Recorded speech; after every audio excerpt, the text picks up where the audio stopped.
Здравейте на всички! Чуваме ли се? Чуваме се, виждаме се. Да, здравейте!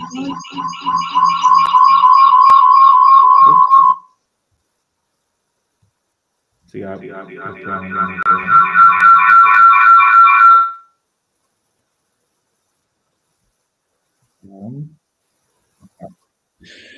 Старта е супер. Само да видим, че сме онлайн. Само дайте ми една секунда, защото ние сме онлайн сега в няколко мрежи и трябва да видим, само да провериме, че всичко работи както трябва. Сашо, ти онлайн ли си в твоя профил?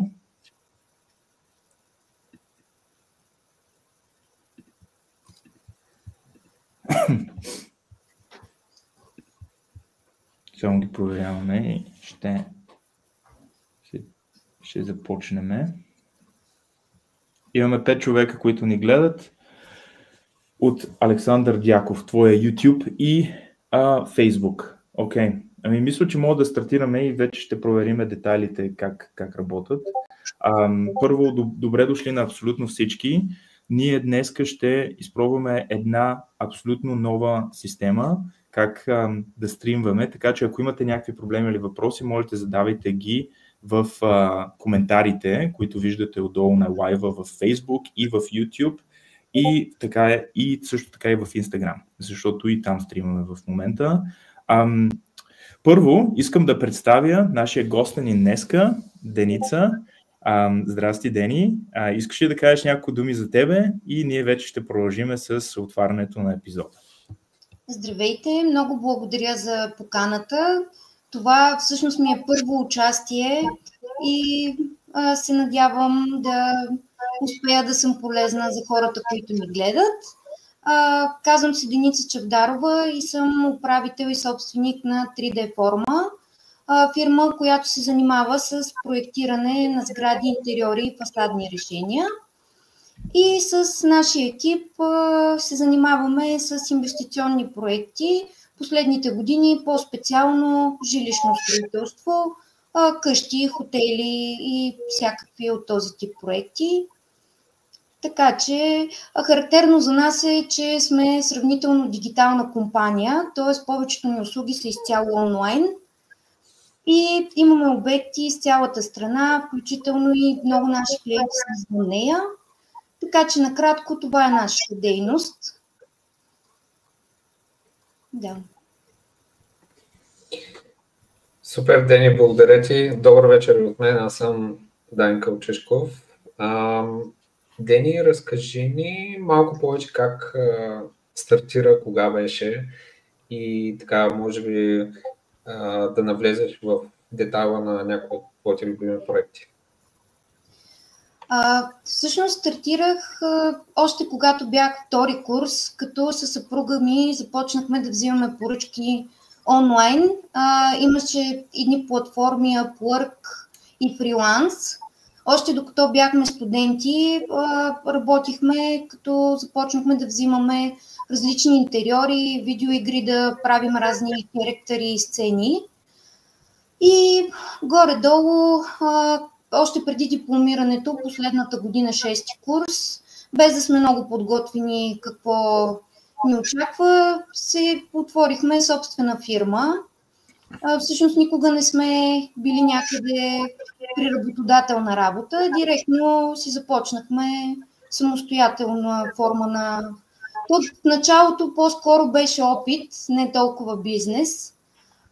От към архитектура и строителство бяхме с много добра подготовка, тъй като това е нещо, което много обичаме да правим.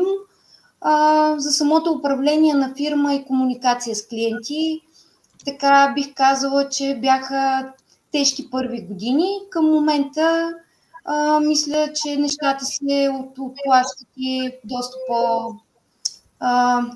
Общо взето опита и броя на обектите, когато имаш десетки обекти зад гърба си, опит с хора, защото професията е предимно комуникация с хора. Това не е просто да направиш нещо, което да издадеш като поръчка, всъщност то да бъде реализирано и клиентите да бъдат доволни. Това е един много цялостен процес, в който участват инвеститори, други колеги проектанти, изпълнители и всъщност ние сме с нашите клиенти много дългосрочно, може би между 2 и 5 години спрямо големината на обектите. И имали сме много различни обекти.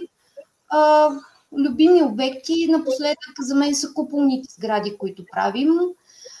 В началото първите обекти бяха много запомнящи се, защото за нас бяха голяма трудност. Особено те бяха за Америка и всъщност да работим в различна мерна единица, да комуникираме с клиентите на английски. Нямахме чак толкова много опит с визуализациите и общо взето всичките клиенти за мен са нещо много лично, т.е. те стават, изпадам в личен контакт с тях, защото, както казах, са доста дългосрочни взаимоотношения. И това е накратко. Добре, знаем, че купуването на къща или строежа на къща е много емоционално решение за повечето хора. За някои това е проекта на техния живот. Разкажи ни за различните опции, които по принцип хората имат, когато се изправят пред това решение, дали просто да закупят един парцел и да започнат от нулата, дали да купят някоя стара къща, която съответно да я преустроят, или готова нова от инвеститор, така да сравним различните варианти и постепенно ще разкажеш по-късно за планировката на целия процес. Да, благодаря за въпроса. Както каза, трите основни варианта са да започнем сами инициативата на строеж на къща от закупуването на парцел. Предимство при този вариант е, че планировката е специално по нашето задание, т.е. може да се постигне къщата на нашите мечти. Недостатъка на този вид планиране е, че доста често хората не знаят пред колко сериозна задача се изправят и всъщност тя е дългосрочна, най-дългосрочната от трите варианта. Т.е. от начинанието да купиш парцел до строежа и нанасянето вътре е в най-добрия случай между година и половина и 2, ако имат правилната организация, без значение от вида на къщата и почти няма значение големината, дали около 100, 200, 300 квадрата. Ако не са достатъчно подготвени в началото, не са си планирали ситуацията, доста често се разтяга във времето между 5-10 години и понякога остават на започнати строежи. Когато си купат стара къща и трябва да я ремонтират и да се нанесат, тук предимството е, че бюджета първоначалният бюджет при всички положения е най-нисък от трите варианта. Т.е. в България около градовете се намират къщи от порядъка на 25-75 хиляди лева и те постепенно могат да бъдат реновирани и хората да почнат да живеят и да се нанесат сравнително бързо. Разбира се, негативите са, че липсва свобода при планировката и трябва да се съобразяват с заварено положение и различни дадености на самия имот. И третия вариант да закупят готова къща от инвеститор. Получават ново строителство, гаранция, лесно кредитиране от банките, разбира се. Също зависи на какъв етап се купи, дали е на зелено, над 14 или над 16. Могат да се нанесат пак в рамките на няколко месеца. От трите варианта това, разбира се, е най-скъпото решение, тъй като има най-висока себестойност при покупка. Това са вариантите, като закупуването на парцел и започването на къща от начало. Ако се поставим, защото ни използват доста инвеститори, които правим за тях такива инвестиционни проекти за къщи, които биха продали, както и семейства, които купуват. Много семейства избират да си купят парцел и да построят къща. Тоест за мен това е най-предпочитано на този етап или поне до мен не достигат до такава степен хора, които си купуват готова къща. Все пак тяхната първа стъпка би била брокерите, които продават тези имоти. Аз не се занимавам с продажба на имоти. Да. Добре. Благодаря ти. Ако навлезем така малко повече в детайла, да предположим, че моето семейство вече си е купило парцела, за да се спестят така излишни време и пари. Кои са следващите стъпки? Какво трябва да се направи? Първо препоръчвам, преди да предприемат каквито и да било финансови ангажименти след покупката на парцела. Разбира се, докато купуват парцела, е много важно да му проверят статута и регулациите, защото един непроверен парцел може да наложи едно забавяне по диапазон между 6 месеца и година. Така че преди покупка на парцел препоръчвам адвокат да провери имота и да си извадят предварително виза на името на стария собственик, за да са сигурни, че всичко може да стане в планираните срокове. След това е най-важно за мен да се консултират с специалист, по възможност проектант, и да направят или да си харесат готов проект от някоя платформа, ако искат да спестят пари. Много наши клиенти започват сами своите идейни проекти и върху самия парцел и скицата просто да визуализират точно каква къща искат и да направят прогнозен бюджет, който да бъде реалистичен. Тоест да имат ясни очаквания за финансирането, да се изяснат големината на къщата със средствата, с които разполагат. Ти засегна една много важна тема с финансирането. Аз бях дочул така от няколко места, че някои от банките са скептично настроени спрямо финансиране с сглобяеми къщи. Как стои точно въпроса и кои са така не толкова триковете, но възможностите, които трябва да използваме при комуникация с банките? С банките, когато правим къща от началото, т.е. от парцел и преминем в проект, това, което е много важно, е след този идеен проект и при наличието на техническа разработка, говоря техническа фаза, част архитектура и част конструкция, тези части да бъдат предоставени на кредитния консултант и да се потърсят условия от самите банки. Като това, което е всеобщо известно, че банките не финансират сглобяеми къщи, не стои точно така, защото хората просто питат, финансирате ли сглобяема къща, и някакви автоматични отговори са не или да. Всъщност банката, когато види нашите легитимни обяснителни записи, които след това, което ние сме отразили като строителна конструкция, категория на сградата, тя след това бива въведена в експлоатация и присъства в нотариалния акт. Банките, за тях това е важно. Тоест, една къща, ако е пета категория и има присъствие на стоманобетонена конструкция и проектантът е свършил правилно темата и е описал системата в проекта, банки са успявали да финансират много сглобяеми наши проекти, точно поради точно това сътрудничество от самото начало с кредитния консултант. Разбира се, това е нова материя и много често първоначалните отговори на кредитни консултанти и банки са: не, но това е докато не ги апелираш да разгледат проекта и не вникнат, че всъщност това си е адекватна сграда пета категория. Пета категория е сградата, която по ЗУТ се води жилищна еднофамилна сграда. Това е. Ако направим някакво много така елементарно сравнение, дали да строим монолитна къща или от сглобяемите, предполагам, това е един от въпросите, които така сериозно вълнува аудиторията. Какви са твоите наблюдения от практиката? За мен като проектант все още е много по-лесно и просто да правя монолитни сгради. Там няма никакви предизвикателства, т.е. това е една утвърдена технология, която самия клиент няма никакви недостатъци от гледна точка финансиране от банка, намиране на изпълнители. Цялостният процес е, бих го нарекла, по-лесен и много по-достъпен.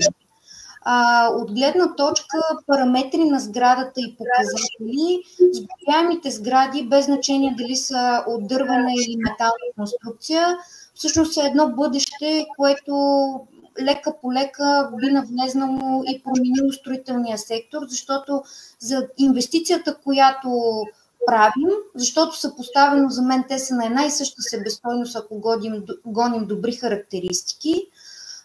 Просто показателите на сглобяемите къщи превъзхождат от гледна точка срок на изпълнение и енергоефективност, което касае последващите разходи по време на експлоатация на сградата.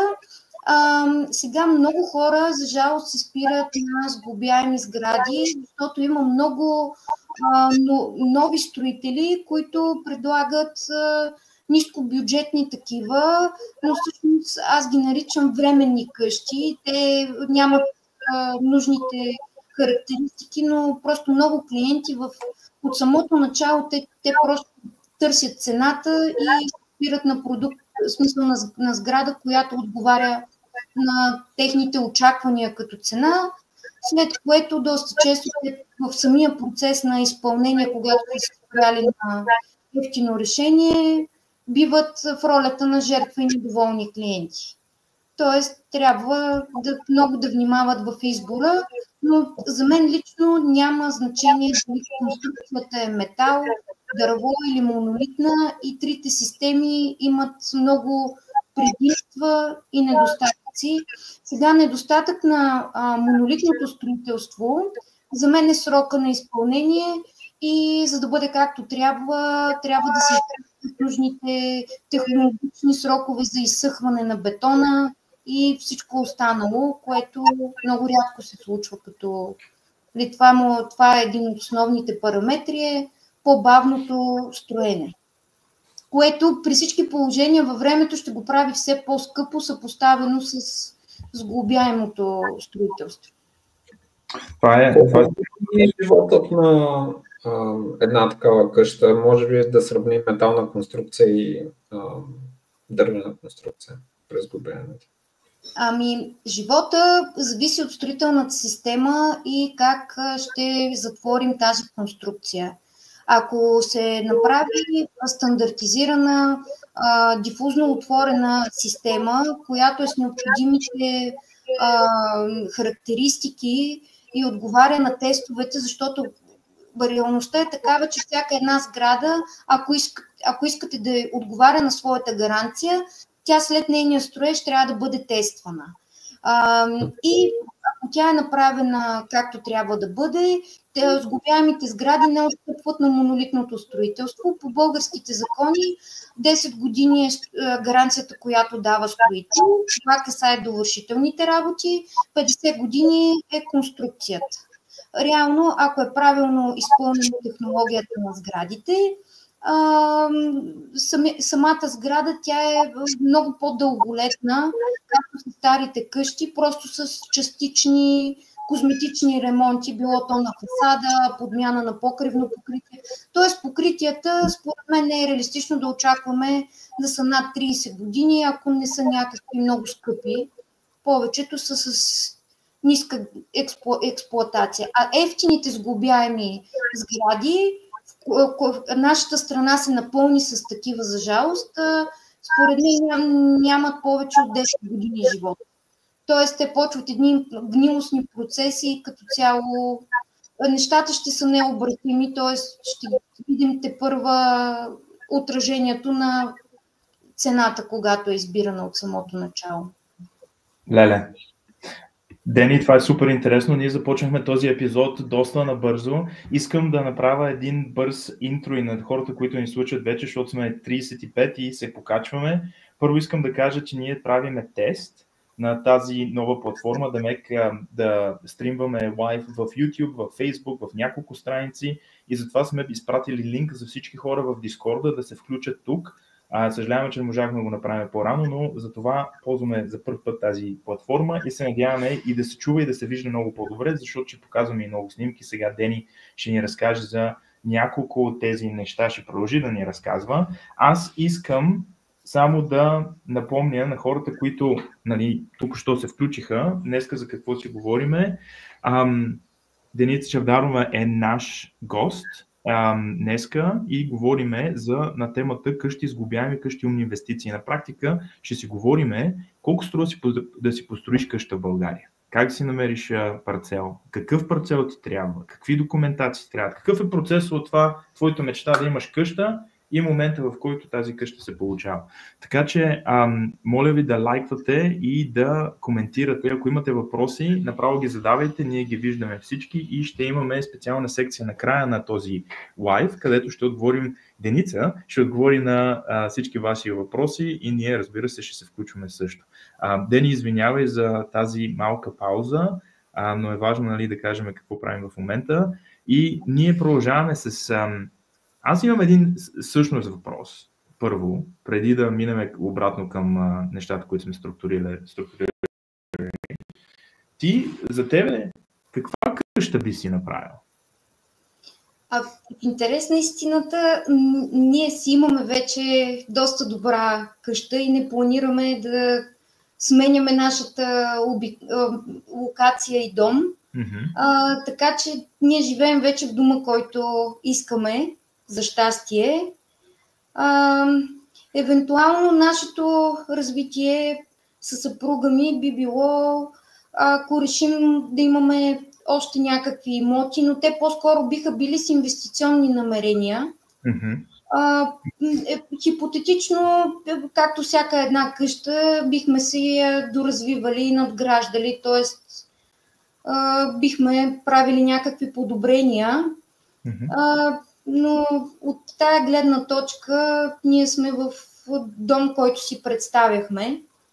А ти, извинявай, че те прекъсвам. Добре, ако кажем, че нямаше и трябваше да избираш на база на това, което знаеш сега, защото много от хората, които ни слушат, аз съм сигурен, в момента си задават този въпрос. Добре, има плюсове и минуси на сглобяемите къщи, но много хора ги е страх, че всъщност тя е сглобяема, няма да може да издържи толкова години, колкото е една монолитна къща. Или да си направиш пък монолитна и да я направиш голяма, ще остане там за генерации, малко по-така наречения old school thinking. Какво би избрала? Ти ако сега трябваше да го правиш ти сама, да забравим, че ти вече имаш, какво би направила? Това е интересно. Бих направила купол, т.е. бихме си направили купол на къща. Всъщност нашите така куполни сгради, те дойдоха точно от една такава наша хрумка със съпруга ми за това какво е най-доброто, в което можем да живее човек като цяло. И всъщност ние даже сме построили немалко такива обекти и имаме наши мострени куполи, които се намират в град Стамболийски. Всъщност бихме си построили купол от празен терен, като най-важното нещо би било мястото, разбира се, за къщата. Бихме подбрали мястото, но за да не правим компромис в избора на нашия дом, трябва да имаш да си подготвен, финансово да имаш доста по-голям капитал и ресурс, защото подобен тип сграда е доста по-трудно да бъде финансирана и то на трудно достъпен терен от банка. И като цяло трябва да си готов да отделиш 2 години от живота си да я реализираш, разбира се. Така че да, бихме си построили къща от празен парцел, за да може да я планираме спрямо нашия начин на живот, който за всеки човек е напълно специфичен и спрямо това какво му е ежедневието и какви са му навиците като цяло.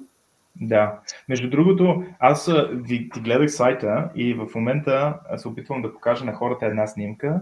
Това е типичният купол, нали? Не знам дали е типичен, но това е един от куполите, които се правили като проект, предполагам. Да, този купол се намира във Варна. Той е творческо ателие.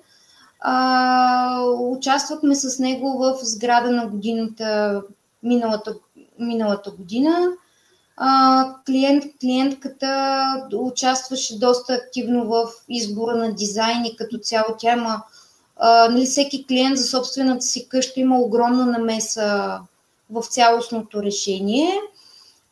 Този купол е съвкупност от много интересни компоненти. Един път е на много стръмен терен и е решен с витлови фундаменти, тъй нареченото пилотно фундиране. И другото нещо, което е малко по-различно, самата фасада е решена с 4 вида облицовки. Имаме камък, дърво, метал и шапката е изпълнена от битум. Така че, да, тя се намира във Варна и клиентката е микробиолог, доста интересен човек и това ще е пространство, в което смята да прекарва доста дълъг период от живота си. И за нея, надявам се, това, което и беше мечтата. Да. А ти, само последен въпрос от мен, преди да се върнем към структурата на разговора днеска. Ти това нещо, колко струва да го направиш? Това нещо, мисля, че до този етап, тъй като купола не е довършен отвътре, т.е. не беше обзаведен, когато са правени снимките, и излезна сега, ако нали, да не ви подвеждам, това строено е преди около година, може би 200 000 лева е като инвестиция, нали, казвам приблизително. И това, което беше много специфично тук, е, че вътрешното разпределение, всъщност този купол е около 140 квадрата. Тоест 200 000 лева, 140 квадрата. Мисля, че по спомен бяха 3 спални, 2 бани, нещо подобно като пространство с една голяма дневна зона, като към момента даже има и роял вътре внесаха. Вау, това е супер интересно. Но тук има много бутикови неща и изключително скъпи фасадни облицовки. Велукса, който виждате тип балкон, също е много скъпо изделие, така че бюджета просто зависи цялостно от дизайна и облицовките. И то, разбира се, той е като една кола, предполагам, като си я поръчаш, нали, като си вземеш едно хубаво BMW, зависи какво си сложиш в това BMW, да видим крайната цена, може да е двойна или тройна или четворна, така е. Да, и зависи и периода, т.е. през последните 2-3 години цените просто нямат нищо общо, ако се поставя първите куполни къщи, когато сме ги проектирали и са се правили, към днешна дата, което важи за всяка една сграда. Просто цените нямат нищо общо.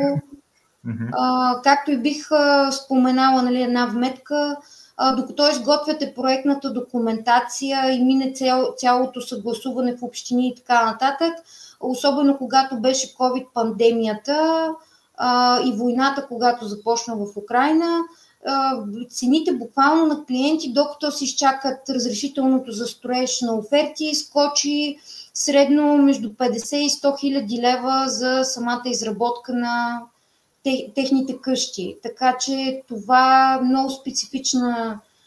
Въпросът с цената, даже от самото начало и да направиш прогноза, просто най-реална прогноза е когато подпишеш договор с строител на база разрешително за строеж и му дадеш капаро, нали, да засегна един много тънък момент, който наблюдавам често, е много строители взимат предварително аванси без да имат въобще проект, който да са погледнали, с идеята да задържат цената на клиента и един вид да му запазят реда.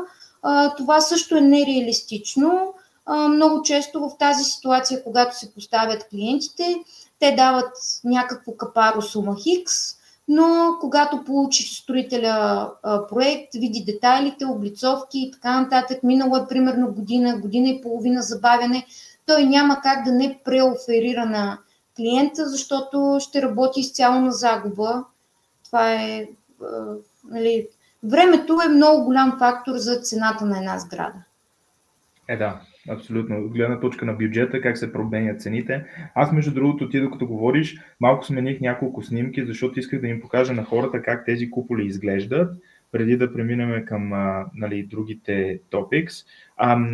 Само искам да покажа също тази, има една метална, не знам дали тя също е във Варна, но е интересна, ето тази. Тя прилича малко като един купол от Междузвездни войни, поне на мене. Това ми е много любим обект. Това ми е един от най-любимите обекти. Във Варна се намира и е така много любима заради самите клиенти. Просто страхотно семейство с доста деца. Когато ме ангажираха да изработя идейния проект и след това техническата документация, така, те самите не бяха много подготвени какво ги чака, но се оказаха изключителни хора, които участваха много активно в самото построяване на тяхната къща. Като тук имаме около 200 квадратни метра е РЗП-то. Ако сега ще ви подведа, мисля, че бяха 5 спални. И доколкото си спомням, тъй като аз всички тези обекти всъщност не съм ходила при повечето, да си призная, на място. Всичко става изцяло онлайн. Изобщо не си ходила на този? Почти на никой. Значи, аз съм толкова ангажирана да правя самите проекти. Много рядко, т.е. аз от много време си мисля, че трябва да си отделя време да ги обиколя, да си направя една карта на обектите, да си ги наснимам. Повечето получавам снимки от самите строители, от самите клиенти, кореспондирам изцяло онлайн. Т.е. ние им даваме много подробни чертежи, всичко останало, но всичко е дистанционно. При тази къща строителите, тъй като те също бяха доста добра бригада, ми споделиха, че жената, тя беше родила наскоро, работила по къщата с бебето на ръце и като цяло просто много добре им се получиха нещата и визуално много ми допадна това решение с ламарината, на което се спряхме. Аз като цяло не съм привърженик на битума. За жалост много покриви се правят с битум и тук успях да апелирам да бъде с тази метална облицовка. Вътре преградните стени са изпълнени от конопобетон. Това е друг интересен елемент. Като строителна система конструкцията е от конструктивен шперплат. Това не е дървена конструкция, това е шперплатена конструкция. Основата е с метална скара. Направена, топъл пот, а преградните стени са с конопобетон, което създава допълнително термомаса. Сега не съм се чувала скоро с тях, те живеят вътре, трябва да направя контакт, за да ги питам какви са показателите на самата къща, когато се обитава, особено сега този сезон зимния. Да, между другото да питам, аз последен въпрос, тази ламарина, добре, като ували дъжд, не се ли чува супер много? В повечето случаи куполите са с минимум 30 см обвивка стена, покрив, така да го нарека, защото то стена, покрив едно и също. Тоест метала няма как да се чува, когато под метала имате, да речем, дъщена обшивка, вентилация, след това имате спрян термомост изолация, след това имате преди изолацията имате мембрана, след това имате още минимум 25 см изолация, след което имате отвътре картони. То просто няма как при тази дебелина. Бихте го чували, ако е директно монтиран на дъщена обшивка и нямате нужната дебелина. Да, демек всичко е окей и няма да се чува, поне по това, което мислиме. И това вече е наистина последния от мен, защото ние трябва да минаваме към другите въпроси. Самата енергоефикасност на този купол, как би я коментирала в сравнение с всички монолитни къщи, които ти си виждала? Нали, то е един тип къщи има с страшно много подвидове. Въпросът е монолитна и този купол. Как мога да ги сравним като сметки за ток, примерно? Като сметките, всъщност енергоефективна сграда, нейното проектиране на тъй наречените пасивни или активни сгради започва от формата. Тоест, купола е много площ, РЗП предлага за най-малко кубатура на затваряне.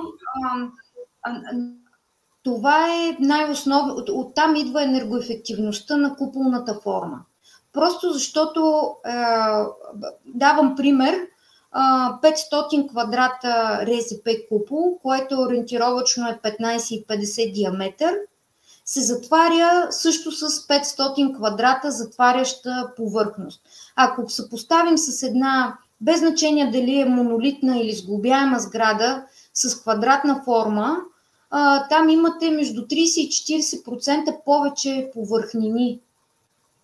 И всъщност от тази 30-40% на по-малка площ на ограждащите елементи, спрямо РЗП-то, което получавате, то си е по-енергоефективно по дефолт заради самата форма. То просто няма друга по-подходяща форма, която би ви спестила енергия. Нали? Оттам идва енергоефективността. А вече когато добавим доста изолация, разбира се, има и монолитни куполи. Те могат да бъдат изпълнени, има много технологии за черупкови конструкции.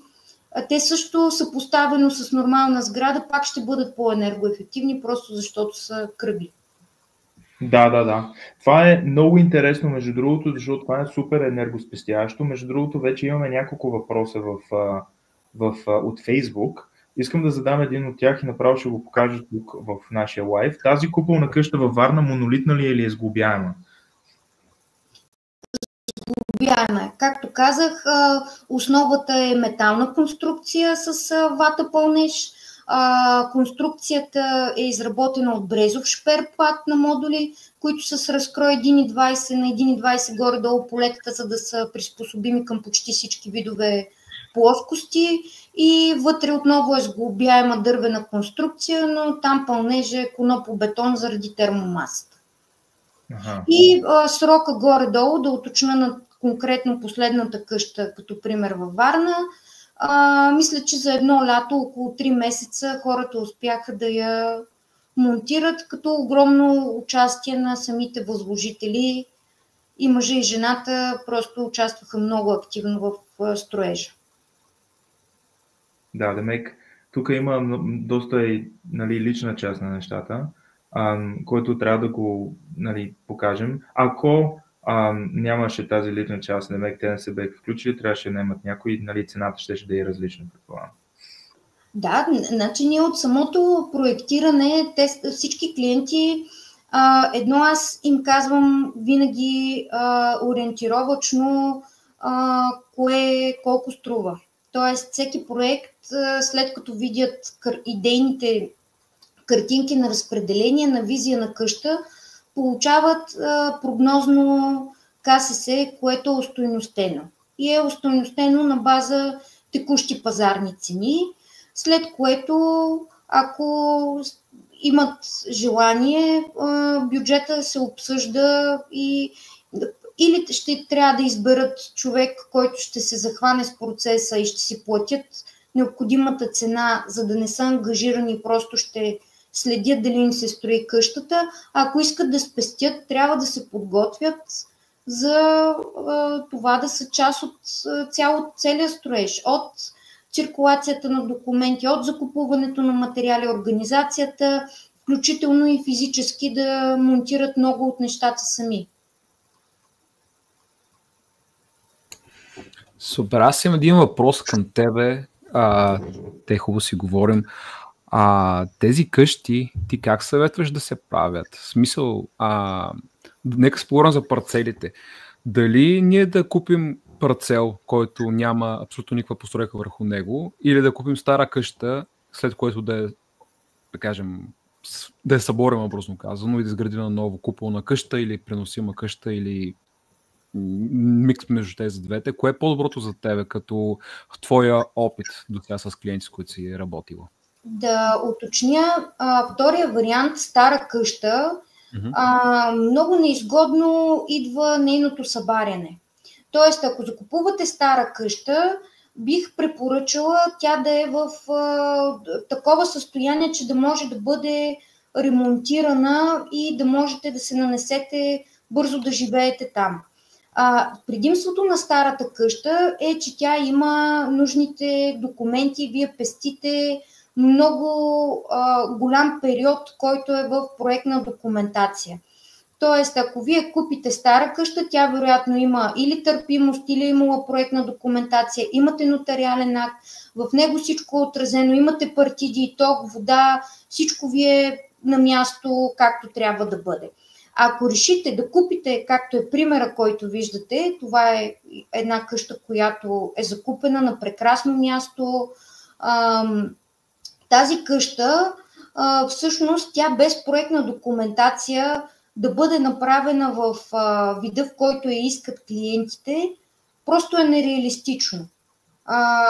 Много хора си представят, че като купят стара къща, я съборят и построят на нейно място друга къща, може ли да е без документи? Не може по принцип и няма логика да може. Ние даже като правим проекти си има в ситуациите, в обяснителните записки, както има част в план за безопасност и здраве се нарича. Това е проектна документация, в която се описва първият етап е събаряне на старата постройка, т.е. това легитимно трябва да бъде отразено нейното премахване и нанасене на новото петно.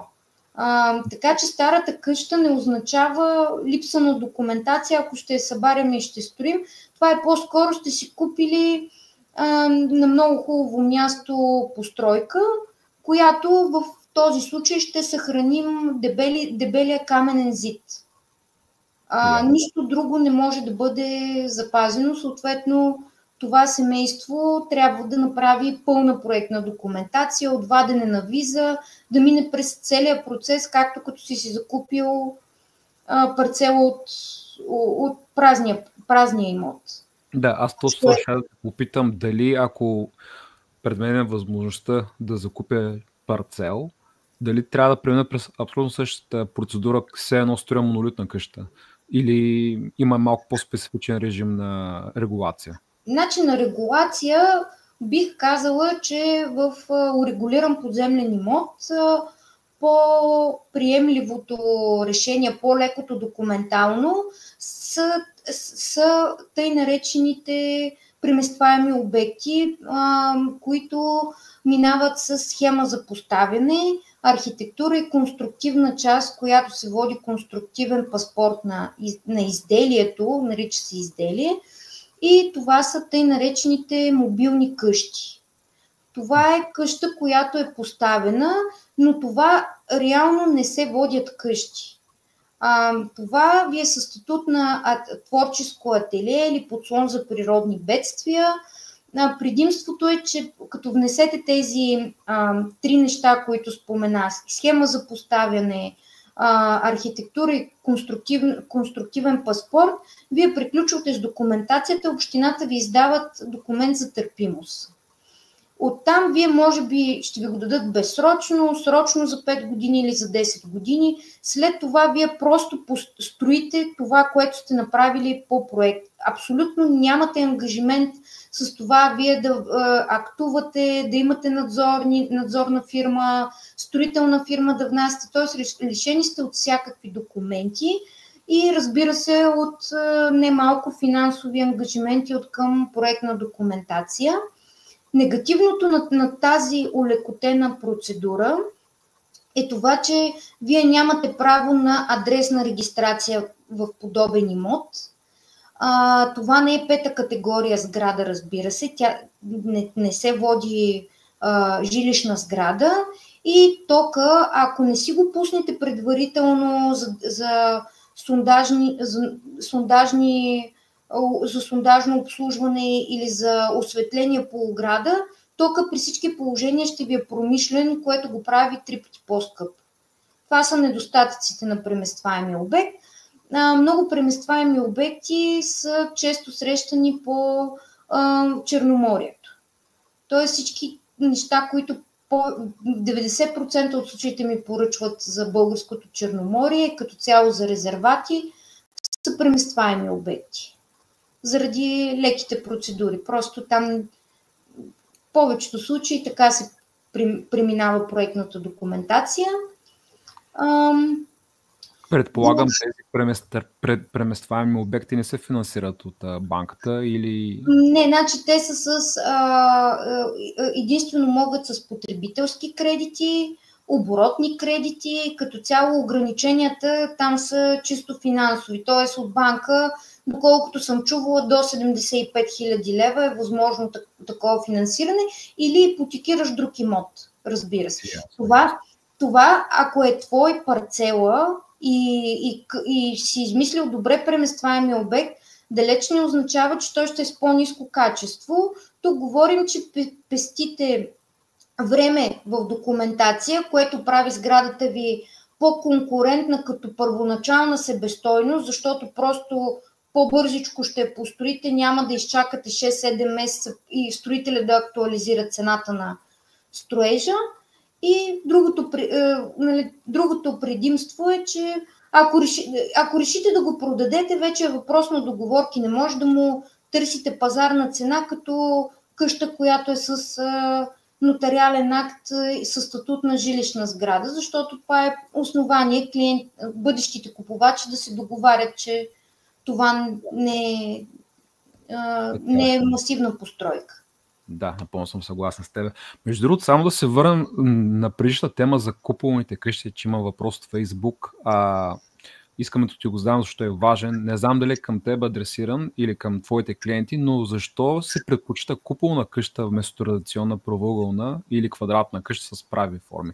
Тоест, наистина ние в България сме свикнали с 4 квадрат, 4 стени, 4-скатен покрив и това е от, може би, от няколко века. А в момента ти презентираш куполни къщи, които са изключително за мен екзотичен вариант за живеене и наистина не знам кое. Има ли нещо специфично, което ги прави по-добри или това е просто желание на самия клиент, защото е по-ексцентричен или по-артистичен или просто хареса малко по неща, които са нетипични. Тоест, има ли някаква разлика между двата подхода и живели са по-добре в едната къща или в другата? Просто аз не съм живял някога в куполна къща, само съм ги виждал на снимки и в това, което презентира също така. Разбира се. Честно да си така да отговоря честно на въпроса, куполите са една изключителна иновация, която стартирах с идеята, защото на мен лично много ми допада. Харесва ми като предимства, които има пред другите форми и знам, че това напред във времето ще допринесе доста за развитието на жилищното строителство. Купола не е въобще нещо ново като елемент архитектурен, той е много развит още по време на Ренесанса. И нищо кой знае колко иновативно, т.е. няма момент, в който ти си измислил купола, а просто някак си му се придава едно малко по-друга функция. Mm-hmm. Тъй като да направиш, за мен е много практично да направиш 10 метров купол. Това може би е функционалният размер, защото 10 метров купол е една 140 квадрата еднофамилна къща.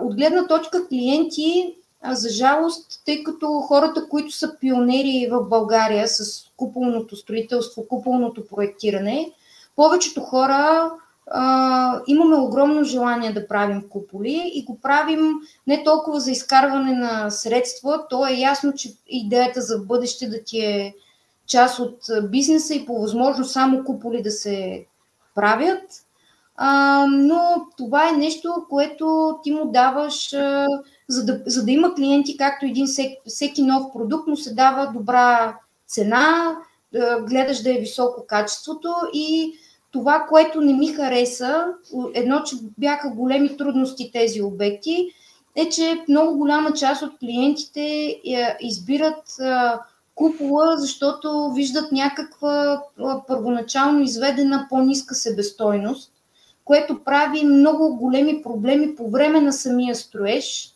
защото клиента чисто и просто не са дотам подготвени финансово, както когато ми дойде един човек, който ще поръчва монолитна къща. В повечето случаи, тези, които си поръчват стандартна къща, с тях се работи по-лесно. Мога да кажа съпоставки, куполни къщи имам може би десетки часове отделени към клиентите, които те не са ми заплатени. Тоест аз не ги таксувам на по-високи цени, а това е бутиково изпълнение. Като цяло, ако не е типов проект, е нормално да е по-висока цената. Мисля, че е абсолютно логично.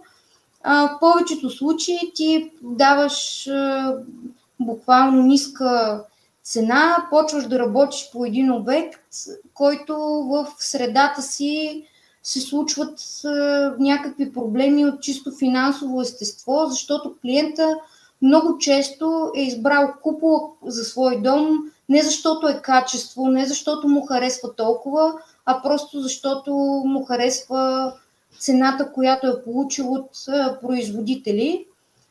Другото, което беше един първоначален проблем е хората, които започнаха да правят заготовки за куполите, защото мога да кажа, че заготовчиците, които правят куполни конструкции в България,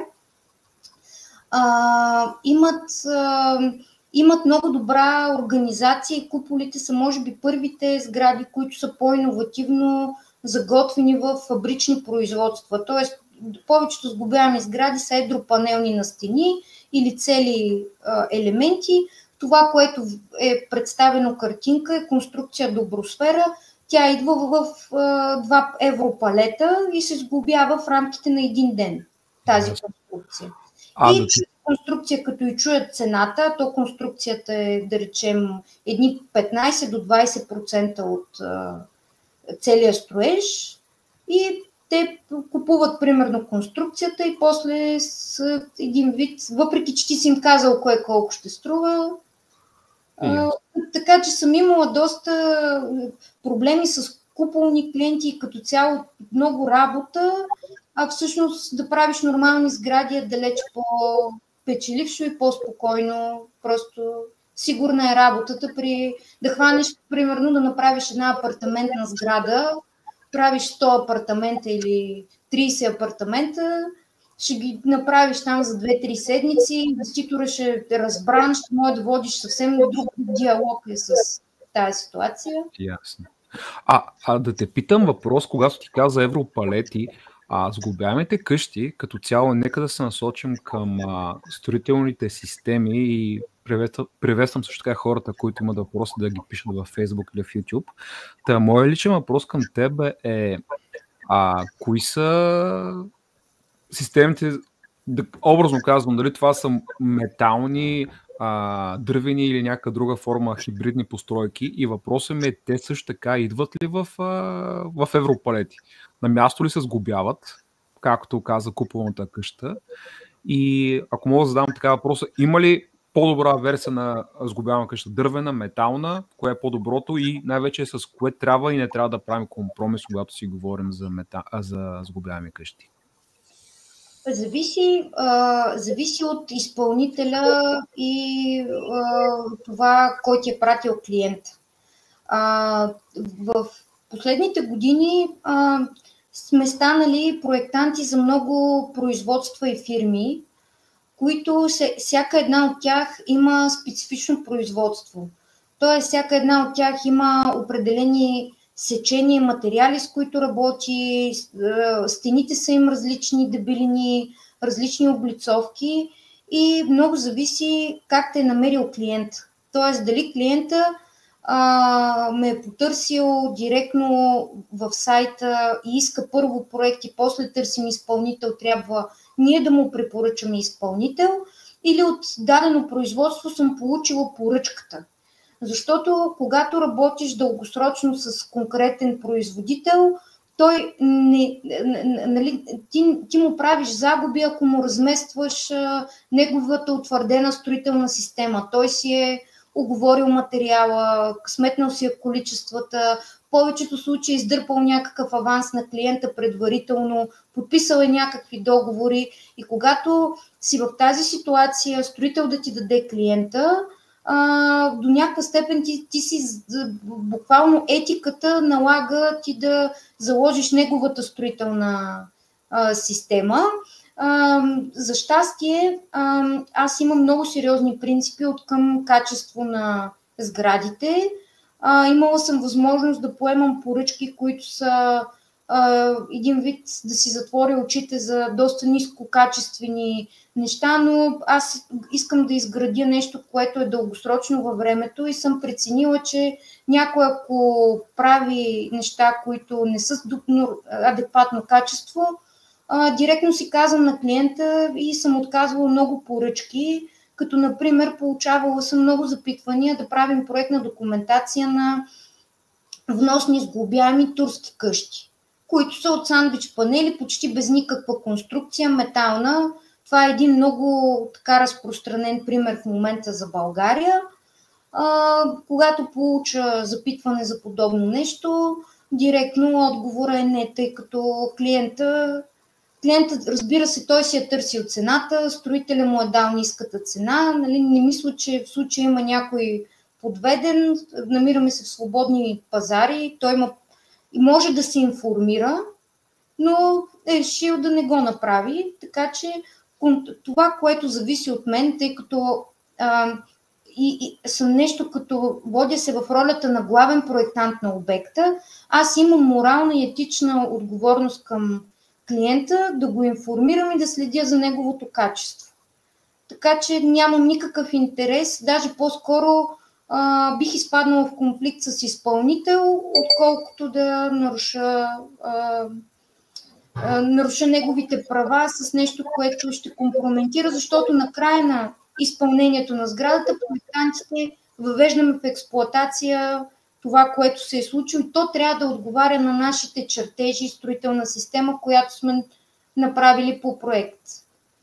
В самото начало на моята кариера си беше доста така страшничък този сблъсък с реалността в България, която нали, няма какво да се лъжим. Проектантите сме много така изолирани от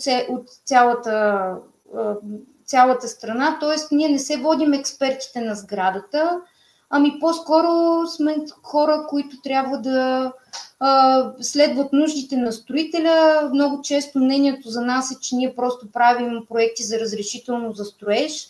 Много колеги наистина така стоят нещата, просто но това идва от демотивация и цялостно обстановката. Изпадайки в такива ситуации, всеки човек трябва да вземе решение дали ще има по-трудни години, няма да подписва с извинения глупости или ще настоява нещата да са както трябва да бъдат. Така че много, много е важно качеството на изпълнение на детайлите. Всички детайли строителни, като цяло човек, който търси да не бъде жертва и излъган, те са утвърдени, качени са. Всеки един проектант, като попита собствения си проектант, той ще му даде правилния детайл. Не е нужно под съветите на строители да монтират някакви небивалици на обекта. Да. Супер, Дени, благодарим ти. Аз имам един въпрос. Основната разлика между къща и апартамента е така наречения нулев цикъл. И организацията на двора. За какво трябва да сме подготвени най-вече от гледна точка на допълнителни разходи? Нали, става дума, разбира се, в детайли за всичките комуникации, ВИК, вертикални планировки, озеленяване и така нататък. Има ли специфика при този тип къщи? Разбира се, когато започваме къща, основен фактор е денивелацията на терена. Много огромни разлики има между себестойност на парцел, който е равен, и парцел, който е с денивелация, и такъв, който е с голяма денивелация. Когато получим заснемане от геодезист, това е първоначалния прочит на терена, той ни е дал котите и се вижда много подробно какъв е релефа на терена. Оттам зависят много от последващите разходи. Естествено е, че на равен терен сградите, техните основи, всичките комуникации, електро, ВИК, огради, пешеходни алеи и така нататък са по-евтини. Много зависи какъв е терена. Да, примерите, които показвате, са различни проекти, решени по различен начин. Този специално, който се показва на екрана, е закупълна къща, много голяма денивелация. Фундирането ще е чрез витлови фундаменти. Проектът беше преработван 2 пъти. Всъщност на клиентката е трети проект. Първо си беше поръчала нормална къща, монолитна, след което много хареса куполите, поръча си куполна сграда. Аз я убеждавах, че не трябва да правим основите с бетон. Тя категорично беше решена, че трябва да е от бетон. Направихме проекта с бетон, след което мястото беше толкова трудно достъпно, че изпълнението на бетонените фундаменти беше някъде от порядъка на 60 000 лева и преминахме на това терасиране с подпорни стени и анкериране с витлови фундаменти, което не отстъпва по здравина. Това е един често срещан стандартен фундамент за сглобяема сграда. Той си е изцяло ивични фундаменти, има мазе, отгоре си е плоча. Това е, може би, 80-90% от предпочитанията и поръчките, които се правят, без значение дали е за монолитна или сглобяема къща. Това е най-често срещания избор на клиентите, но много често, последната година, имаме сериозни преработки и то на чужди проекти.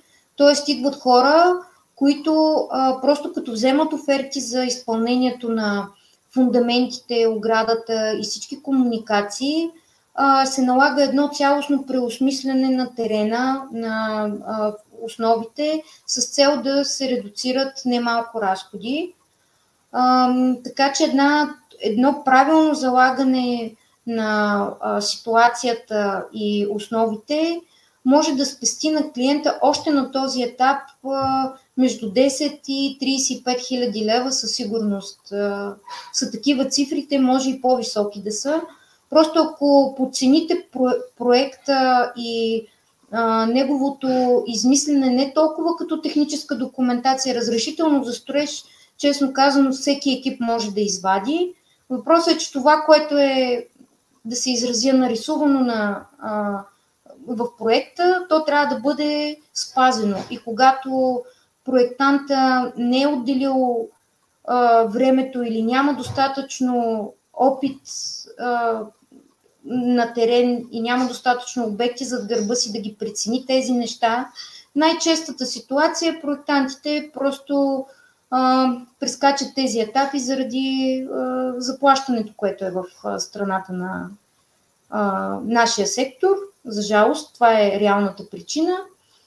Но първоначалният етап, освен фундаментите, както споменахте, много голямо значение има комуникациите, дали има такива. Имаме много къщи, които са с независими електро- и ВИК инсталации и системи, които са на трудно достъпни места. Тогава, разбира се, първоначалната инвестиция само за електро-ВИК инсталации да направите дадено трасе път, защото сме прекарвали такива неща за клиентите ни. Говорим за едни допълнителни 50-60 хиляди лева, които са само от това, че терена е без включвания към ел и ВиК мрежи и труднодостъпен. Оградата е друго финансово перо, което има различни разновидности. Може да е ажурна, може да е плътна, зависи от периметъра, вратите, които се сложат, настилките около самите къщи. Ако терена е по-голям и ще се прави правилно осмислен, дори да е на равен терен и да е около 500 квадрата, просто нулевият цикъл е от порядъка на едни 50-80 хиляди лева спрямо, разбира се, нещата, които се правят, но без тези първоначални неща да бъдат оформени и поставени, после в последствие всичко става даже още по-скъпо и трудно да се направи във времето. Най-малкото, което е, когато вече имаш изградена къща и трябва да вкараш багер да копа около къщата, вече багера трябва да е доста по-малък, специфичен, говорим за работа на ръка доста често. Така че тези всичките работи влияят в първоначалната инвестиция. Довършителните работи, пешеходни алеи, барбекюта, веранди и така нататък, те могат да бъдат правени в последствие, разбира се.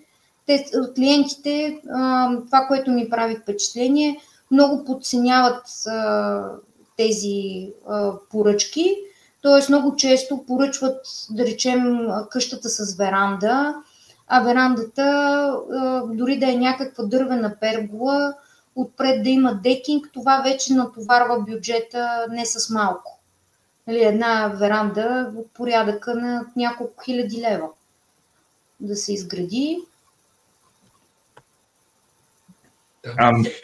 Дени, един бърз въпрос, защото виждам, че хората онлайн си ги задават доста. И Георги пита, имам нива 6 декара, трябва ли да искам разрешение за строеж за малка сграда? Предполагам, отговорът е да, но ти знаеш детайли.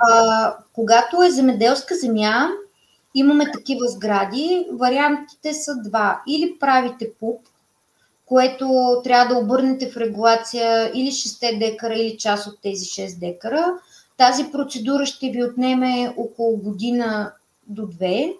Или трябва да се регистрирате като земеделски производител, да имате немалко територия, вие имате 6 декара, но е добре да имате още земя, да извадите едни справки, които са в съответната община колко декара имате.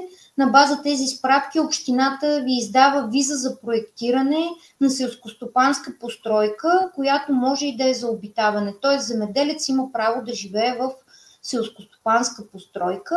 По друг начин се наименуват самите помещения, но проектната документация, даже бих казала, че изходната е малко повече от стандартна къща, защото трябва да регистрирате и да извадите доста документи плюс визата, с които да се започне проект на къща, на стопанската постройка. Вече стопанската постройка, тя е 5-та категория и следват цялата проектна документация от технически проект, разрешително за строеж, план за безопасност и здраве, откриване на строителна линия, актуване, геодезиста има да впише сградата в кадастъра, така че след изваждането на виза за проектиране на селскостопанска постройка следва същата тази процедура.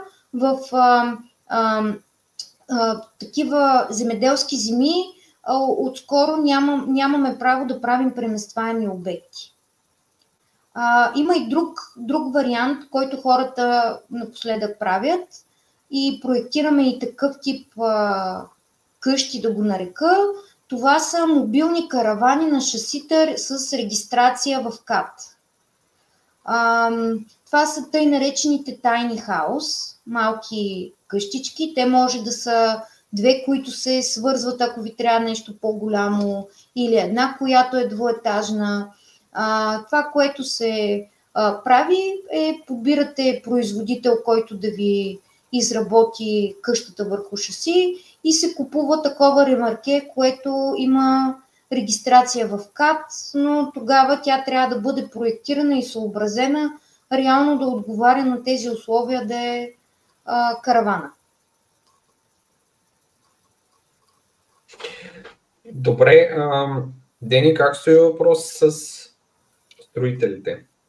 Тъй като сглобяемите конструкции са по-специфични като изпълнение, да кажем проектът вече е готов и се преминава към самия строеж. Колко трудно или лесно е в България да намериш строителна компания, която така, дори в идеалния случай да има доказан трак рекърд, опит, референтни проекти, защото аз бях подучил, поне тук в нашия регион, където сме Варна, че можеш така доста да се чакаш, докато дойде твоя ред за изпълнението. Самата къща бързо се строи, но разкажи ми малко повече за тези строителни фирми, които са специализирали в този тип строителство. В България има доста екипи, които предлагат производство на сглобяеми къщи. Би ги разделила на две алтернативи. Едната е стандартно строене на терен. Има все още такива бригади, които по нищо не отстъпват като качество. Като поемат дадена поръчка, отиват на съответното място, спрямо големината от месец до 3 месеца, дигат къщата, както се казва, отиват с един бус инструменти и изпълняват на терен, както е и монолитното строителство, кофриране, градеж и така нататък. Такива екипи са сравнително малки фирми, от порядъка на 3 до 4 работника и те са мобилни. При тях недостатъка е, че стоят в съответното място, което е монтажа. Тъй наречените производства, фабричните, не е нужно само да е от конкретния регион. Тук предимството е, че сглобяема къща може да се поръча навсякъде и просто да бъде доставена и монтирана. Като разновидности на разработките на сглобяеми къщи, ако са едропанелни, заготовката тя е на принципа на стени, в които най-много да е добавена изолацията, мембраните, инсталациите и обшивките. Но на терен има изключително много довършителни работи и спрямо големината на къщата отново трябва да има бригада, която да направи фасадите, отвътре шпакловката, покривното покритие, така че не е напълно фабрично заготвен процеса. И има и такива производители, които според мен превъзхождат всички тези изброени видове, са тези, които правят заготовките на къщите на модули и тези модули с готови финишинги, готови интериори, включително дори санитарията е монтирана на банята, кухните и просто транспорта бива осъществен и монтирани директно на терен, като тук лек недостатък е, че трябва да бъдем, т.е. всичките тези сгради, които изброих, монтаж на терен, частично заготвяне в производство и напълно готови, те още в проекта и по-специфично част конструктивна, изключително важна, трябва проектанта да е запознат с технологията и да заложи всички тези детайли. Ако къщата е направена изцяло готово във фабрика, тя, ако е с по-голяма форма, примерно 10 на 10 метра, тя ще е разделена поне на 3 части и ще имаме 3 вътрешни стени, които ще са двойни. Също трябва да е съобразено да са доста презавишени като натоварвания, за да издържат цялото това транспортиране и монтажа. Това е като все едно симулация на земетресения.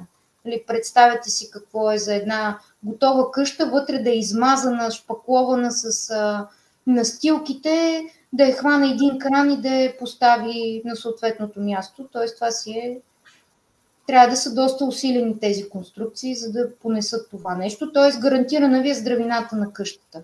Ясно. Аз имам друг въпрос, който нека се поговорим за пари, за бюджети, защото Дани, нали, подай също така въпрос, който е ключов поне за мен и за всички, които искам да строим.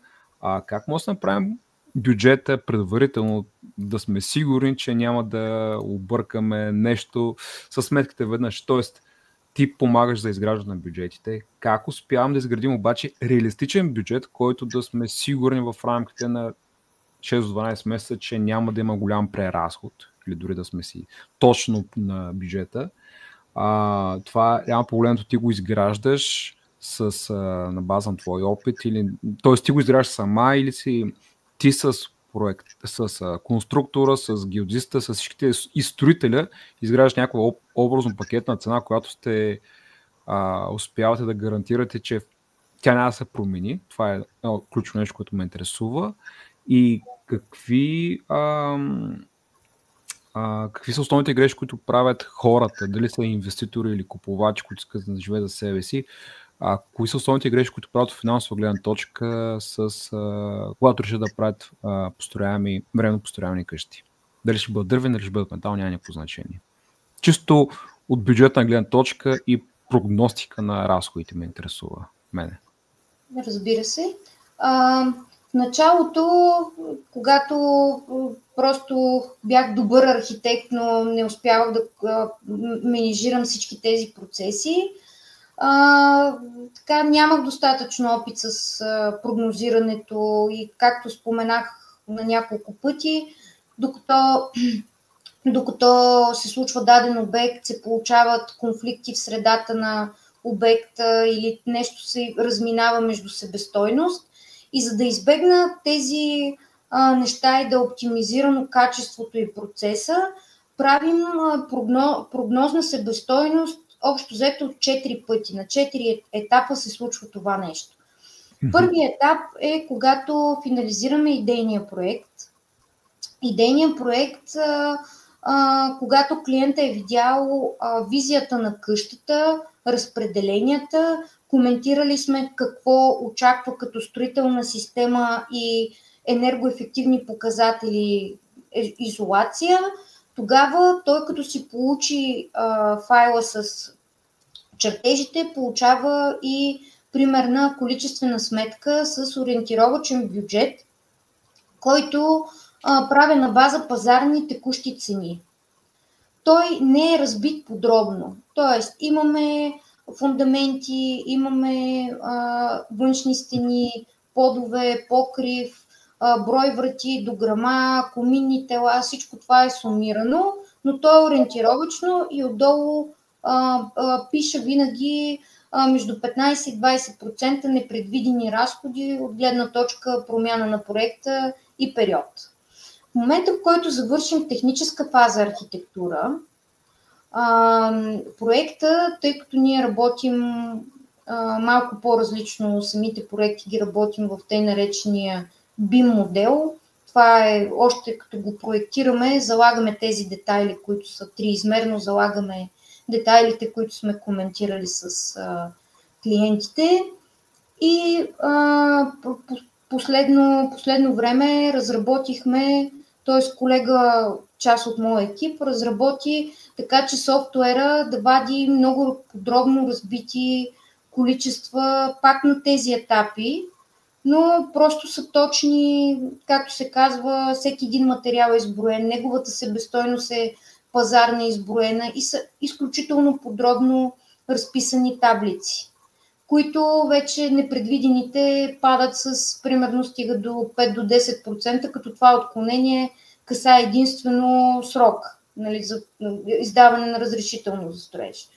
Когато архитектурата, за да има, разбира се, пълно устойностяване на една сграда, това става, когато имаш напълно готов технически или тъй наречен инвестиционен проект.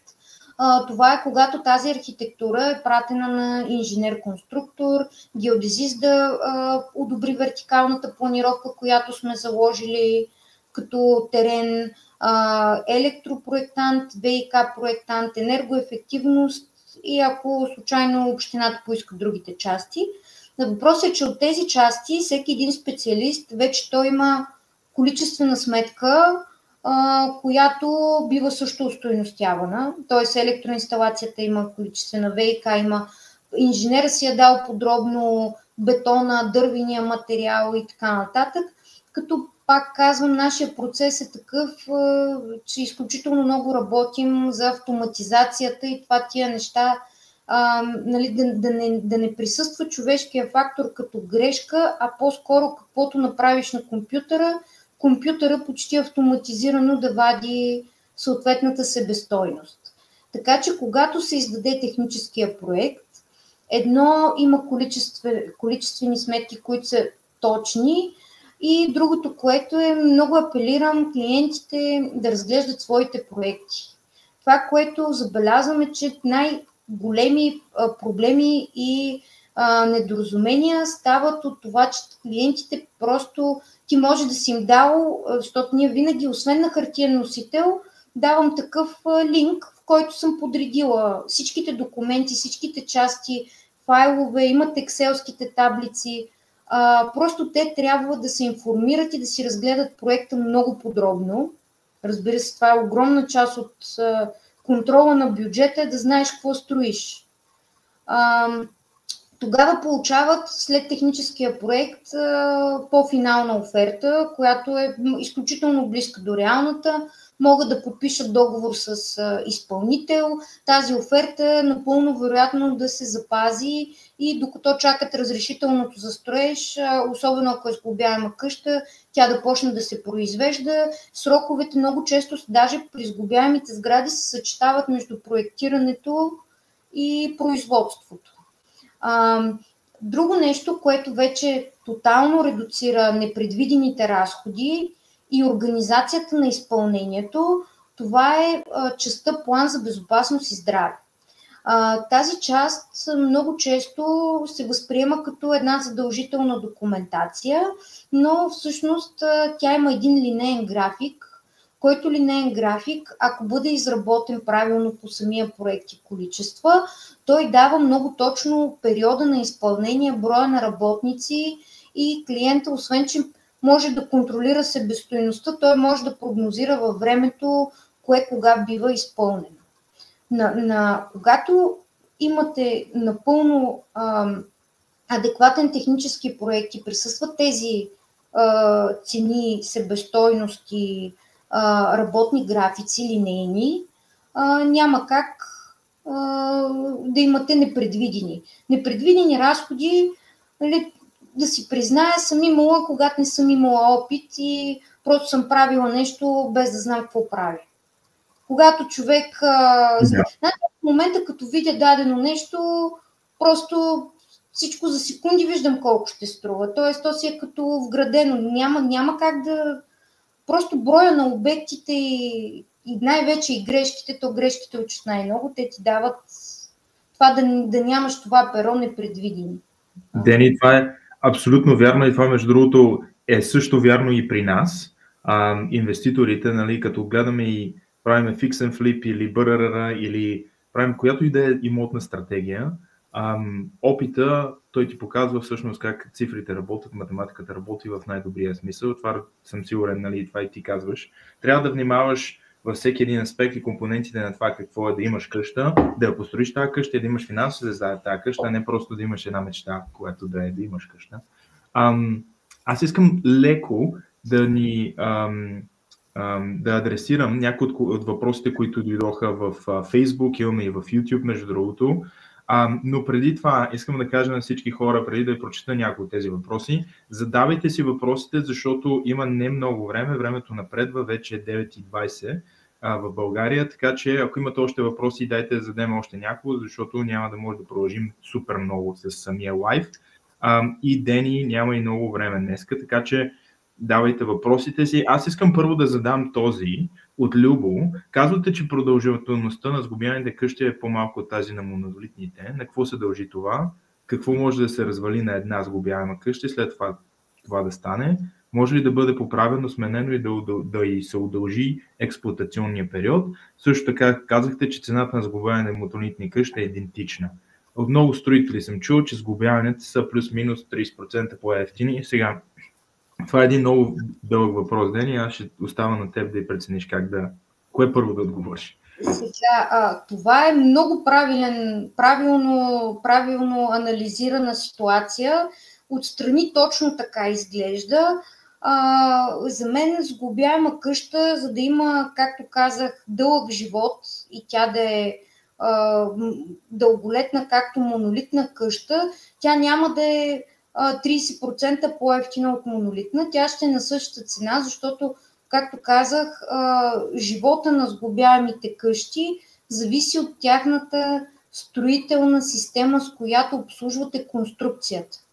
Тоест, не е толкова важно, примерно, да ползвате сертифициран австрийски дървен материал, защото имаме български производители на дърво, колкото е важно това дърво да бъде съхранено така, че то да не мухлясва и да няма влага и да няма гнилостни процеси в стените и като цяло дома ви. Когато сглобяем един дом и имате, да речем, пода дървен, външните стени са дървени, вътрешните покрива, имате подпокривно пространство, това дърво, ако не бъде обслужено правилно, то започва да мухлясва и да има различни проблеми.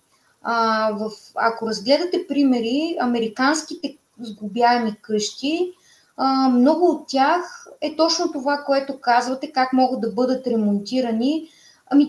Те много хора, които и там флипват имоти, купуват примерно някаква къща на по-добра себестойност, след което те трябва да, както сте виждали, изкорубят, трябва да махнат всичко, да отворят, да почистят мухали, плесени и така нататък. Примерно къщата е построена, дори нищо, че е в Америка, тя е с нискокачествена строителна система и там даже климата е по-благоприятен, отколкото при нас. Не забравяйте, че в България имаме и горещо лято и сурови зими. Т.е. къщата трябва да издържа и на двете големи разлики в сезоните, но като в Америка не стоят точно така нещата от към климатични особености и въпреки това, когато са направени с дифузно затворена система, ползвано е по неправилен начин местоположението на ОСБ-то и не са спазени дадени детайли, вътре къщите образуват плесен, мухъл и до 10 години те трябва да бъдат ревизирани. Сглобяемата къща, да, може да бъде спасена, но това означава много разходи, то се е като да направиш почти изцяло на ново къщата. Така че, ако правилно се построи сглобяема къща, като сглобяема къща е като покрив. Значи на всяка една сграда, в повечето случаи дори на монолитна къща, покрива ви е дървен. За да е дълголетен един покрив, всеки е чувал и предполагам знае, примерно керамичното покритие изисква двойни скари и вентилация, битумното покритие като покритие ценово, устройващо, директно го слагат върху ОСБ, върху дървената конструкция, след което много често следват много бързи поражения. Това важи и за стените и за всичко останало. Тоест детайла е от изключително значение, а тези строители, които дават ниска себестойност, те просто не се ангажират толкова дългосрочно. Бих съветвала, когато някой ви даде ниска цена, едно от първите неща е да му отидете на някой обект да се консултирате и специалист да покажете снимки. Примерно на мен, ако някой ми прати няколко изображения, без да ходя до обекта, мога да му кажа горе-долу какво е качеството на изпълнение. И другото нещо е, пишете го в регистъра. Видите ли човек с много фирми, затворени фирми и така нататък, това означава, че нещо се случва. В повечето случаи аз проверявам хората, включително и бъдещите си клиенти. Това си е един буфер, просто се проверява. Ако човека е сменил и има много фирми регистрирани с сходна дейност, това означава, че той имал някакви проблеми, според мен, с предишни клиенти.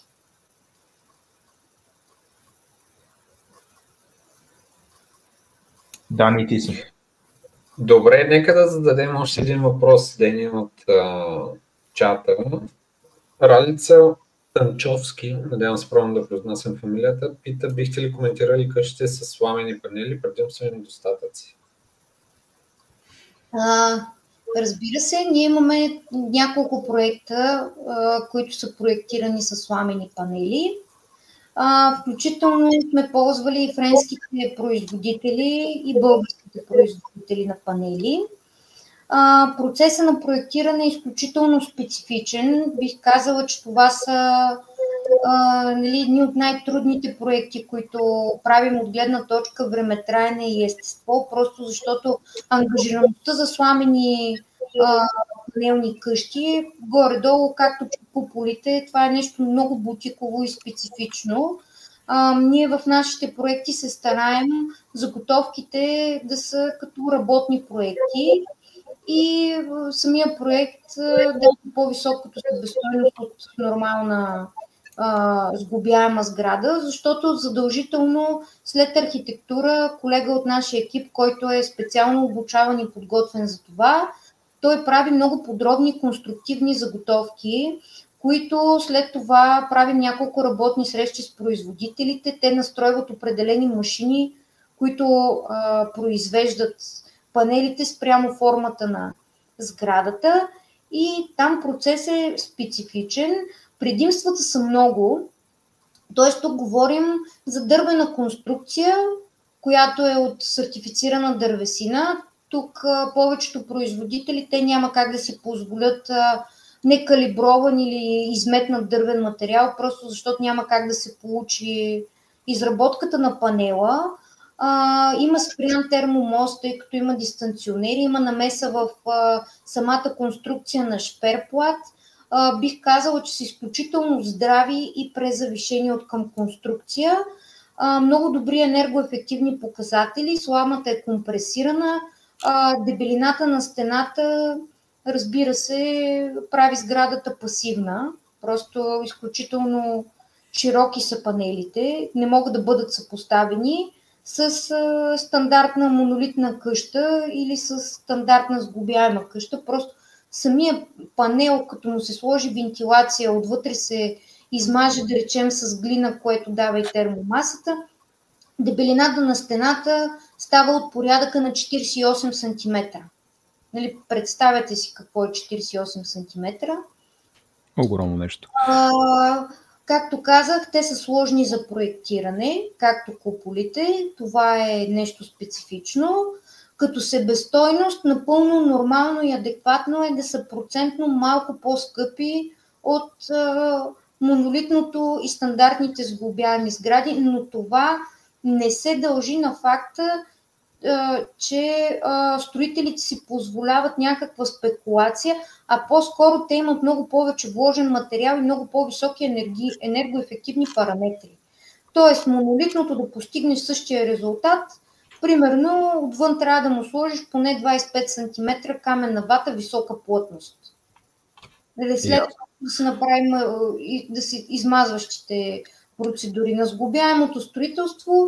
Ако говорим за дървена конструкция, съпоставена с сламените панели, по същия начин изолацията с спрян термомост трябва да е минимум 30 няколко сантиметра, за да постигне същите параметри. На който и строител да дадеш подобни детайли да оферира, може да се окаже, че сламените панели, т.е.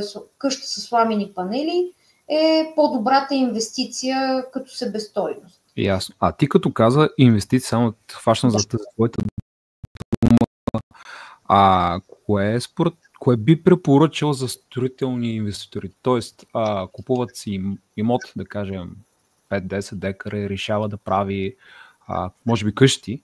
Въпросът ми е, дали е монолитно или другата форма на строителство е препоръчителна за чиста форма на инвестиция. Тоест, има ли по-добри перспективи за инвеститорите, ако решат да инвестират в немонолитно строителство и така да препродават? Със сигурност имат по-добри перспективи. Значи всяко нещо, което е правено безбройно много пъти и е наложено като стандарт, със сигурност е сигурно решение. Тоест, ако заложиш на монолитна стандартна къща, ти играеш на сигурно. Тоест, това нещо, ако се върнем назад във времето, се прави десетки години назад във времето. Това е нещо гарантирано и сигурно, както да построиш монолитна многофамилна сграда от апартаменти. Но просто за мен пазара има толкова голям бум на строителство, пазара е принаситен. Какво ще накара клиента да избере между твоята монолитна къща със същите параметри и съседния комплекс, който се продава в близост до теб, защото те нещата са на моди и тенденции. Примерно, даден регион, да речем около Пловдив е Марково, Белащица, купуват се терени, без значение дали стила ще е модерен или ще е някаква класика или ще е средиземноморски. Правят се тези монолитни къщи, горе-долу все още стои стандарта около 200-250 квадрата с гаражи и се пускат на пазара. Това нещо за мен просто има твърде много такива, които са в продажба и за самия инвеститор, за да може да има добра печалба, според мен моята логика е, че трябва да е дългогодишен инвеститор или изпълнител, за да може да има много свободен ресурс и да му излезнат на много ниска себестойност. Когато монолитното строителство и такова начинание ти излезне поне 50% по-евтино от продажната цена, ти ще си на плюс. Ако си начинаещ инвеститор, да инвестираш там, където има хора, аз да тръгна да инвестирам в монолитно строителство, аз нямам този капитал и трябва да ползвам, примерно, банкови заеми.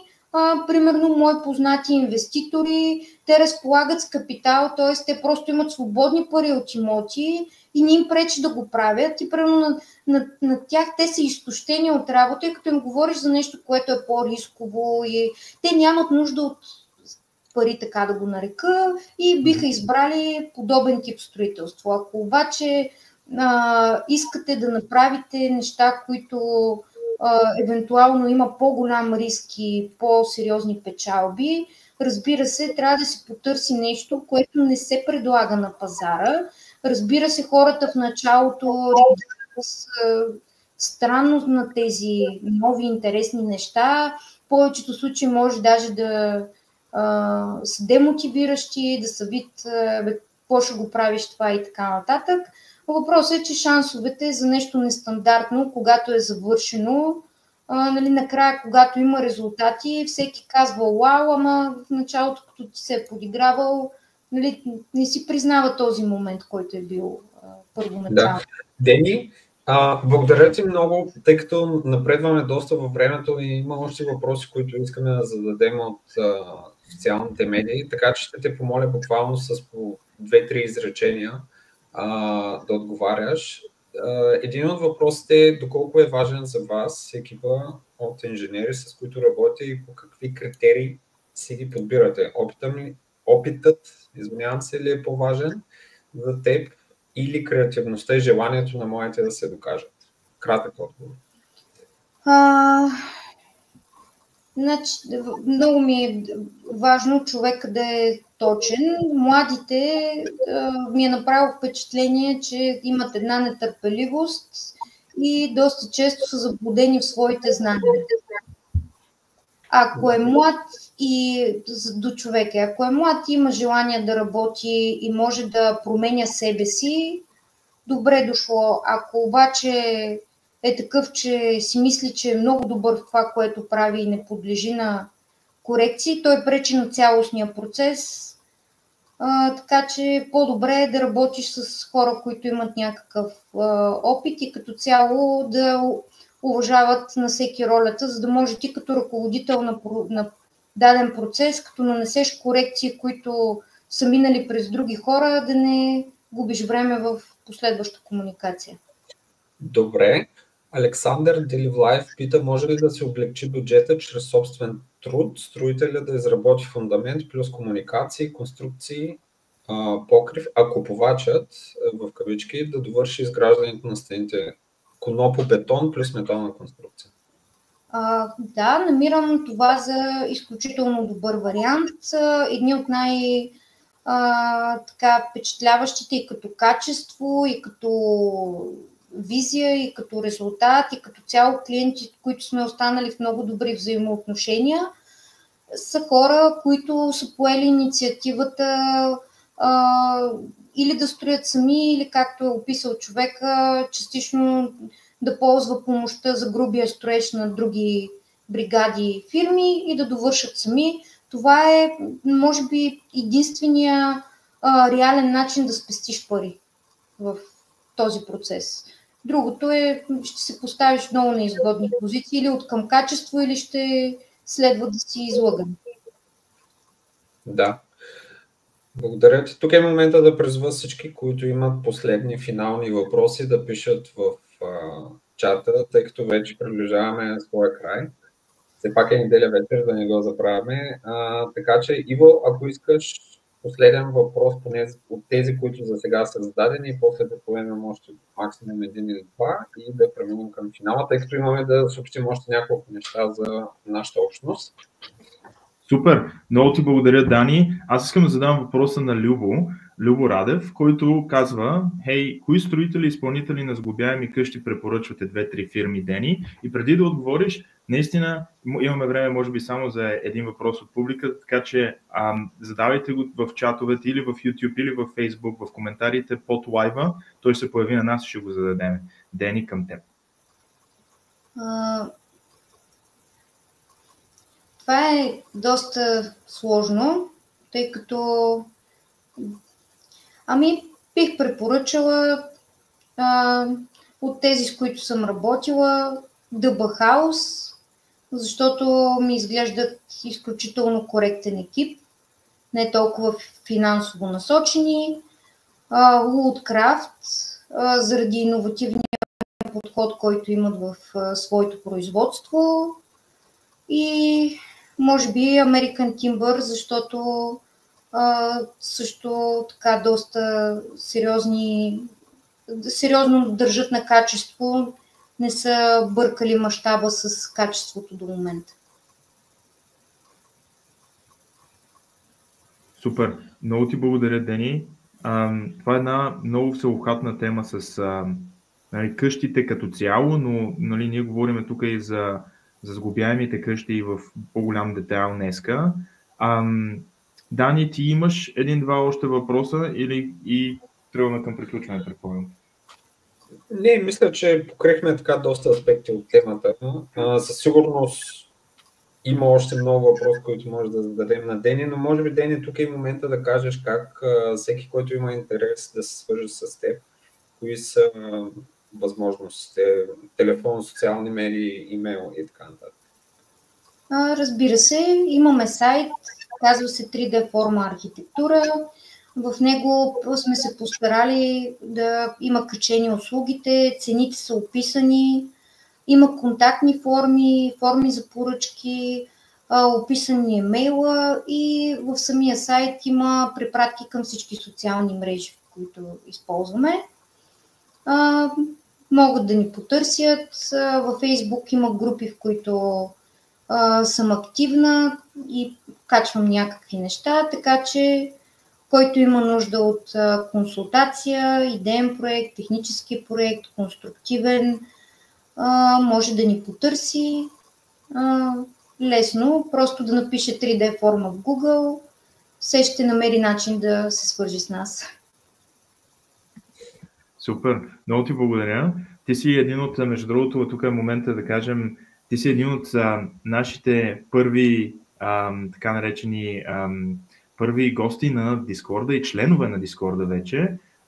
Искам да поканя на практика всички хора, които ни слушат в момента, могат да сканират техния QR кода с техния телефон, може да го видите в момента, за да влезеш в нашия Discord, където ние се опитваме да направим едно много интересно, демократично общество, където и напреднали, и начинаещи могат да задават всеки един въпрос. И отделно, разбира се, правим групови сделки чрез нашата компания за инвестиране в имоти. Още не сме правили вкъщи, но след този разговор за мен това е, може би, една тема, която трябва да дискутираме ние. И преди аз да продължа напред, мисля, че Сашо, ти искаш да кажеш някои неща и Дани също за един апдейт. Добре, благодаря за въведението. Ти направо четеш мислите. Така, интересно за тези, които съобщихме началото на месеца и особено на събитието в София, което проведахме. Много голям интерес и буквално искаха да си купят книгата на мига, въпреки че много пъти повторихме, все още сме в редакция. Това, което може да съобщя, е, че минахме редакцията. Другата седмица влизаме в предпечат и ако искате палци, въпреки че Коледа, Нова година наближава, ще се опитаме във възможно най-кратки срокове до края на месеца да сме готови за буквално отпечатане на книгата и Нова година, ново начало, с нова книга да започнем и да зарадваме всички инвеститори, които искат да подобрят свой подход в търсенето на сделки, в максимизирането на печалбите и да се радват на като цяло имотната игра, защото в крайна сметка написахме тая книга, защото ние с тримата с тебе, Дани и Иво, много ни харесва това, което правим и това за нас е бих казал като монополи в реално време. Тоест това не е само игра, това е и реален бизнес, това са истински инвестиции, това са истински пари и много ни харесва и написахме книгата за голяма любов. Така че съвсем скоро очаквайте да сме готови и наистина, както казах преди малко, много година, ново начало, така че на ново пожелание, което трябва да направите или по-скоро цел за новата година е да защо не да вземете нашата книга, да я прочетете и най-вече да приложите нещата в книгата, защото целта е не само да се прочете, не само да придобиете нови знания, ами да ги материализирате в действие, защото в крайна сметка сме подготвили много предизвикателства в нея и целим точно това. Да започнете да правите, т.е. да навлезете в имота игра и да започнете с сделки. Ако нямате сделка, да си намерите първата сделка, тя да е успешна, да не правите грешки, които ние сме правили, защото много неща обясняваме в книгата как да бъдат направени по най-добрия начин.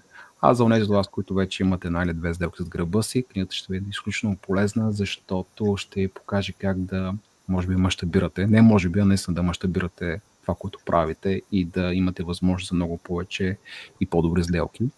Така че това е от мене по тази тема. Ако все още не сте оставили своя имейл за да бъдете от първите, които ще купят книгата, защото книгата ще бъде в лимитирана бройка. Влезте в immotnamachine.eu и си оставете своя имейл и ще си гарантирате, че ще бъдете един от първите, които със сигурност ще имат възможността да купят книгата. Защото така не е някакъв маркетинг трик. В момента наистина ще бъде с лимитирани бройки и не може да гарантираме дали всеки ще успее да си я купи. Затова направете го сега. Така че това е от мене. Съвсем скоро очаквайте нови апдейти и това е по темата на книгата. Дани, ти? Да, благодаря ти, Алекс. Аз също мога само да кажа, че се получи един много сполучлив продукт. Тази книга аз също нямам търпение да държа в ръцете си в готовия вид, а не просто чернова. Аз бих искал да дам няколко апдейти по линия на предстоящите събития. Това, което подготвяме в момента, по принцип е запланувано да е в почивните дни, може би някъде около Коледа и Нова година. Искаме, заради големия интерес към темата с новото строителство, да ви даде максимално добавена стойност и затова подготвяме вече един вебинар, нова форма на ивент, комуникация с нашето общество, така че очаквайте скоро повече детайли относно това. И разбира се, бих искал да напомня, тъй като има още няколко останали билети за събитието във Варна, което ще е на 1 февруари. Да, благодаря ти, Иво. Запишете се, тъй като там също са ограничени местата. Повече детайли ще разберете, съответно като посетите социалните медии, сайтовете ни и така нататък на имотна машина. И съответно, аз пък за последно искам да кажа, тъй като предстоят коледни и новогодишни празници, искам да пожелая на абсолютно всички, които ни гледат, слушат, подкрепят. Благодарим за което от името на целия екип. Така, прекарайте време с близките си, починете си. Обикновено това е времето, когато така, сме сред хората, които обичаме. Пътувайте за тези, които ще пътуват. И наистина се изкарайте едни уникални коледни и новогодишни празници. И поне от мен чао за сега. Иво, финални думи? Благодаря ти, Дани, Алекс. Супер интересни апдейти. Аз мога да кажа, че утре пътувам за България и ще има доста снимачни дни за много интересни неща, също и от моя страна. Този евент, който ще се чуе между Коледа и Нова година, лично го чакам, защото според мен стане нещо много интересно за най-големите, за всички тези инвеститори, които са част от Discord, но не само, и тези, които ни слушат в момента в Facebook и YouTube. Това, което искам да им напомня на тях също, е, че Investimo съвсем скоро ще има няколко нови оферти, няма как да кажа какви са, но за да разберете първи, може да си вземете Early Access в investimo.bg, да си направите профил, който няма, и разбира се, ние ще ви уведомиме на време, бързо, за да може да вземете сделка, която наистина ви харесва, или ако не ви харесва следващата, ще чакате след нея. Така че нищо не губите, си направите профила, давайте, защото обществото става все по-голямо и ние се опитваме да намираме все по-интересни сделки за всички вас. През Коледа и Нова година ще има нови, няма да спрем да работим, защото инвестициите и парите не спят. Така че записвайте се. Относно всичко друго, ще уведомиме за всякакви новини в Discord. Задавайте си въпросите, ако имате там. Влизайте, може да сканирате QR кода, който е тук в дясно в самия скрин с вашия телефон, за да влезнете в Discord. И очаквайте съвсем скоро да обявиме събитието, което Дани тук ще обясни. Много благодаря. Мисля, че това е за тази вечер. Ден, искаме да ти благодарим отново. Все сърце, влезнахме в доста голям детайл за всички къщи изгубяеми. Тая тема сигурно предполагам, може да си говорим няколко седмици за нея, но надявам се беше интересно за теб, както и за аудиторията. Много ви благодаря и ви пожелаваме една страхотна вечер. И успешна седмица. Спокойна вечер от мен и спокойна успешна седмица. Чао, чао. Чао, чао. Чао, чао.